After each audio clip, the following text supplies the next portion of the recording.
UP में काबा गाने से सुर्खियों में आई लोक गायिका नेहा सिंह राठौर को सुप्रीम कोर्ट से बड़ी राहत मिली है। गिरफ्तारी की तलवार जो उनके सिर पर लटक रही थी उसे सुप्रीम कोर्ट ने फिलहाल के लिए रोक दिया है, लेकिन राहत के साथ साथ कोर्ट ने उन्हें एक सख्त निर्देश भी दिया है। अगर नेहा ने पुलिस का सहयोग नहीं किया तो ये राहत आफत में भी बदल सकती है।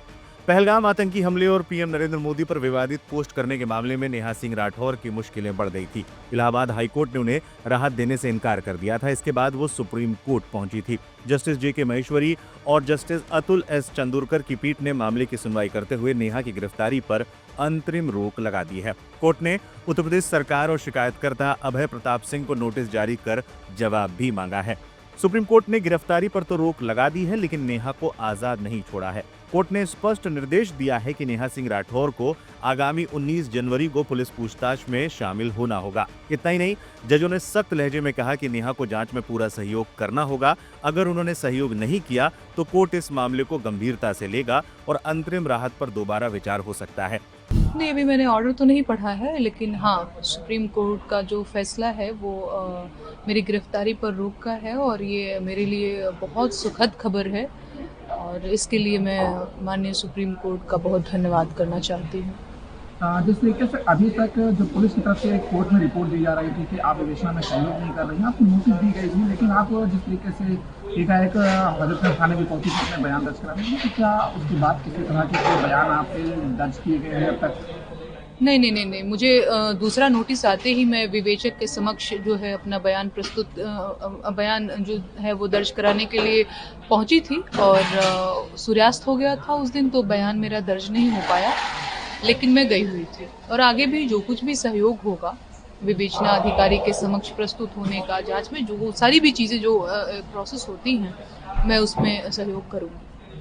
फिलहाल जिस तरीके से आप लगातार कोर्ट के चक्कर भी लगा रही थी गिरफ्तारी के रोक के लिए, अब फिलहाल राहत मिल चुकी है, लेकिन ये जो मुकदमे की शुरुआत की बात की जाती है, पूरा मुकदमा किस तरीके से आपके ऊपर दर्ज हुआ था जो देशद्रोह का?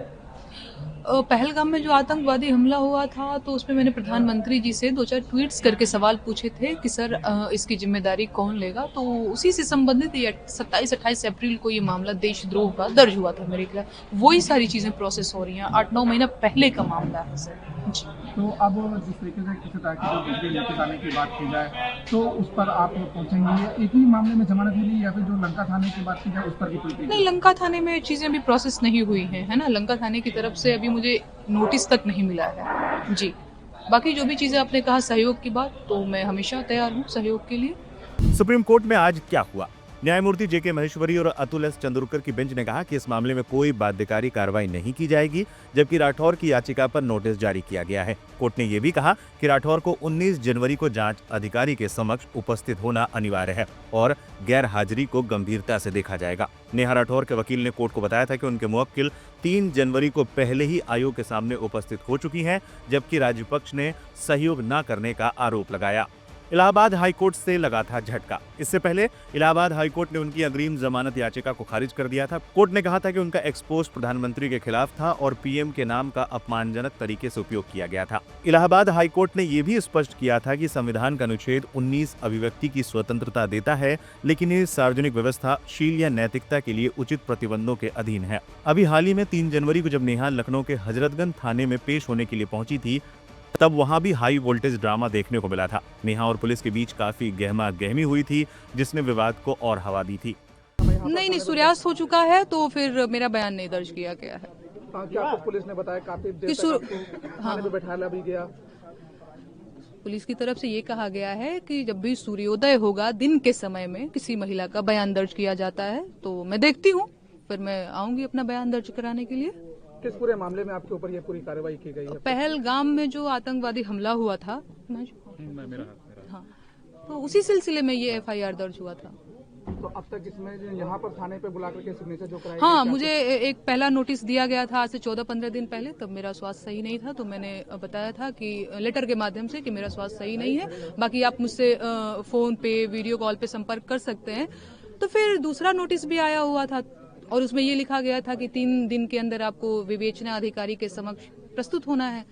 तो आज मैंने नोटिस देखा और मैं आज आ गई। जांच क्या लगता है सही दिशा में जा रही है पूरी तरीके से? अब देखते हैं, अभी तो कोई दिशा ही नहीं हुई है, बनी है। अभी तो आज मैं आई हूँ मेरा बयान अभी नहीं दर्ज किया गया है, तो अभी मैं क्या बताऊं कि किस दिशा में जा रही है कि नहीं जा रही है।